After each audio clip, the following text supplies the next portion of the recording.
Hello and welcome to Rusty Jack Garage. With this 1999 Silverado 1500 Z71 4-wheel drive for $5,000 be a good fit for you? It's a good fit for me. Now this truck is a West Coast truck.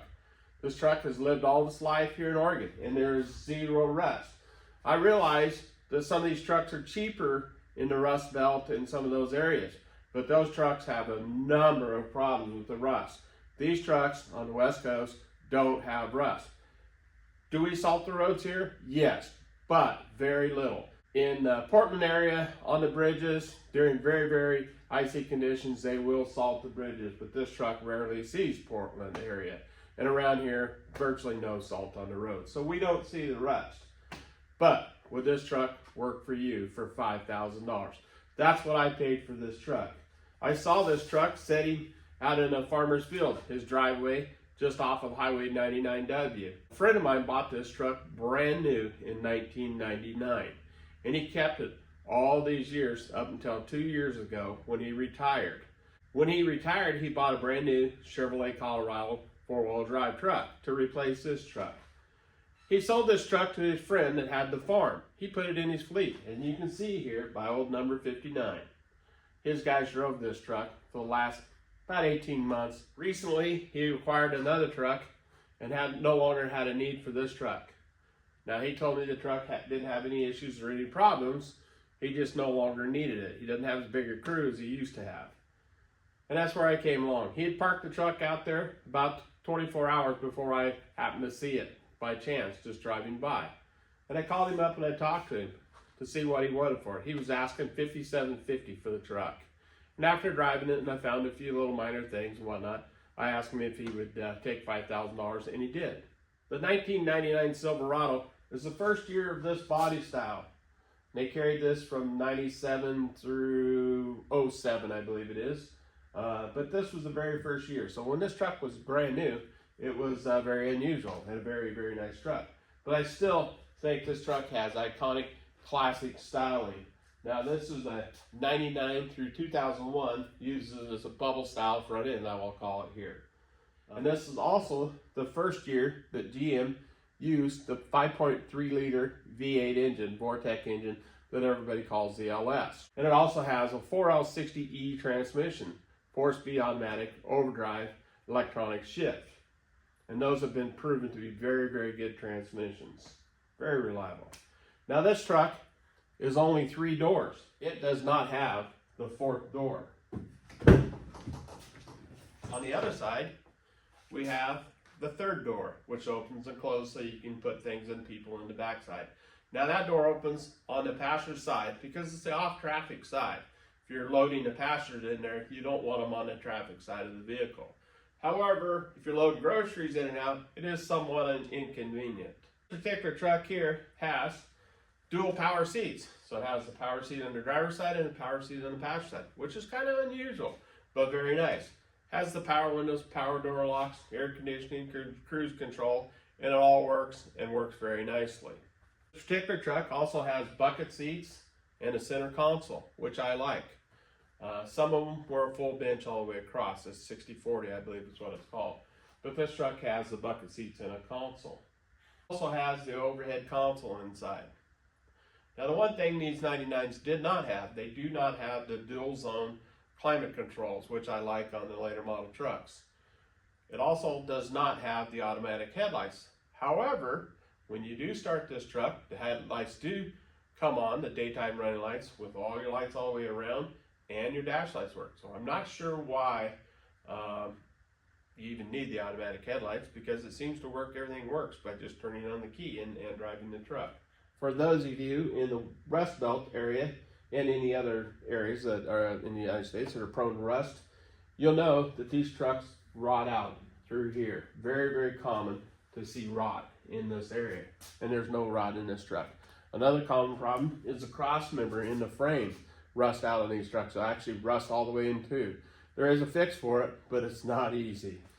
And the frames rot out in them also. And this truck has none of that. This truck is equipped with the Z71 off-road package, which I believe gives the skid plates and the Delco Bilstein shocks on all four corners. As you'll see here, very common on these trucks is the clear coat peeling. So we have a little bit on the hood here and the other side and a little bit on the roof, but not too bad overall. I'm gonna see what I can do to take care of that. Like I said earlier, it is equipped with the 5.3 liter V8 engine in it. Very, very good, very reliable engine. As you can see, I've not cleaned this. And I would like to clean it, and I plan on cleaning it, but I want to be very careful about cleaning this engine. Water can get in places that can create you some problems.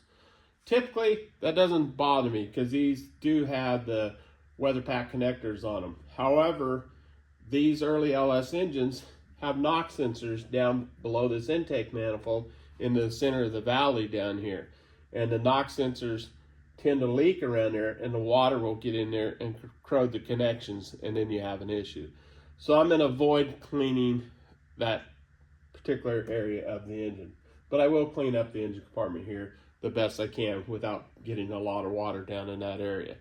The truck has a new battery.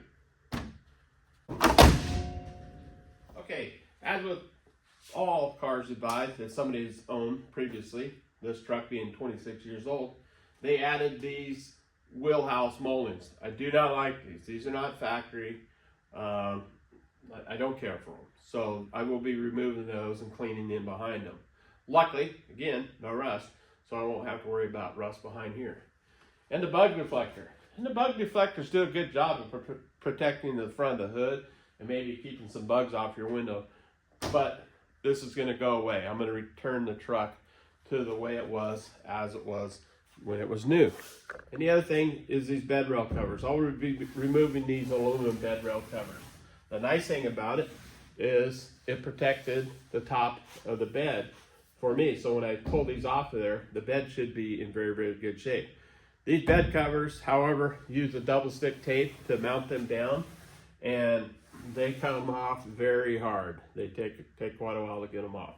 But I'll get them off, and then we'll buff up this bed sides and make this thing look nice.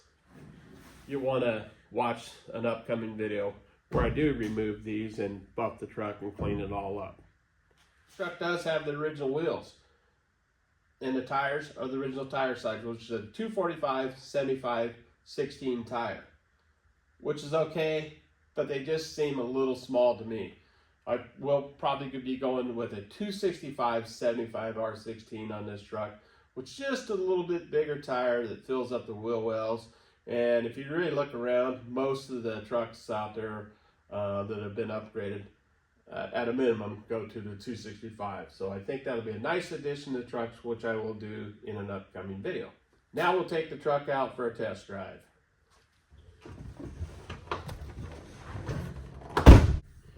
Now this truck is in very good condition, but it's obviously not in perfect condition. And the miles are 132,000. It's not unusual to see one of these trucks with 200, 300, 400,000 miles. 132,000 is considered low for a 26-year-old truck.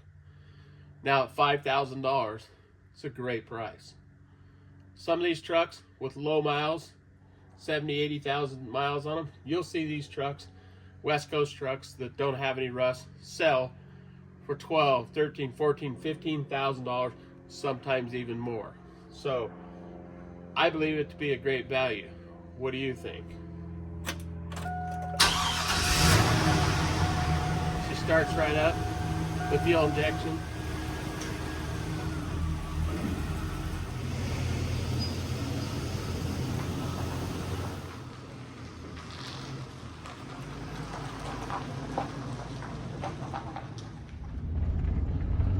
All right, so we start test driving our truck here, and you can see the transmission shifts really nice. Kind of a nice little firm 1-2 shift there. 2-3 shift is good, and it goes into overdrive nicely. The 4L60 transmission really overall is a strong transmission, although many of them have very, very high miles on them before they fail. So I personally feel that they're a pretty reliable transmission. Not everybody says that they are, but I believe that they are to be. Now these trucks also have, this truck has disc brakes on it that work very nice, power disc brakes. Braking is good. However, with a big heavy trailer, you definitely want to have trailer brakes. These aren't overly big compared to the newer, later model trucks, but still adequate brakes for these. Although the Chevrolets do tend to warp the front brake rotors and you get a brake pulsation at times, but this truck does not have any of that, so that's a good thing. The steering in it, strong, feels good, not sloppy. I don't see any issues or problems there. Air conditioning, heat, defroster, all that is very good. So overall, very good truck for the money. Now this truck in this area for $5,000, I personally feel is a very good buy. I think that, as I said earlier in the video, it's easy to find these trucks 10, 12, 15, even $30,000 for low mileage examples. This truck having 132, just actually turned 133,000 miles on it. Still has a lot of life in it. I think the price is very good. So if you're planning to buy one of these trucks, I really encourage you to find as low mileage a truck as you can afford to buy. Obviously, you're looking for rust and corrosion. Rocker panels is the first place you're going to look. The wheel wells on these trucks are very, very obvious rust.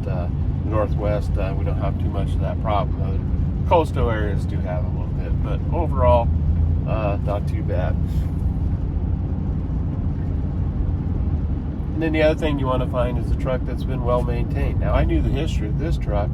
My friend, like I said, bought it brand new, and knowing that history, and I knew he took care of it, and he did not use it as a truck. He basically used it as a car. We take it fishing once a year over Diamond Lake and a few things like that.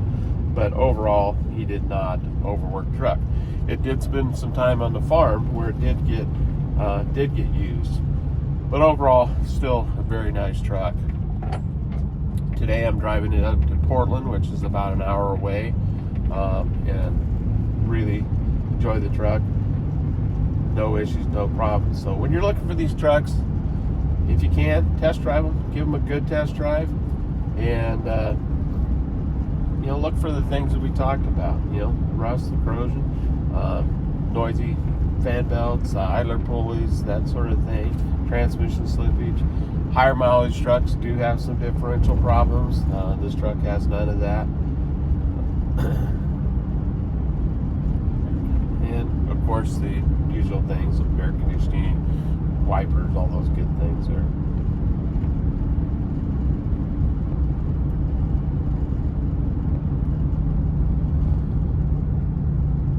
These trucks, even though they're old and have miles on them, are not money pits, in my opinion.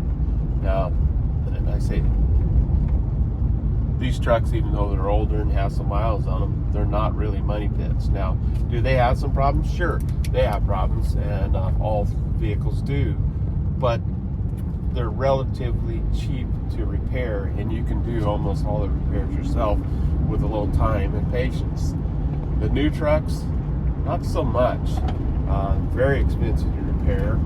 Most likely you're not going to be doing it yourself. And your initial cost on the vehicles is very high. The insurance is high on those trucks. The insurance on a truck like this is cheap. So I encourage you to buy a truck like this. Hopefully you take the time to find a good one. Be patient, and you'll find one out there. Hope you enjoyed today's video, and we'll catch you next time at Rusty Duck Garage.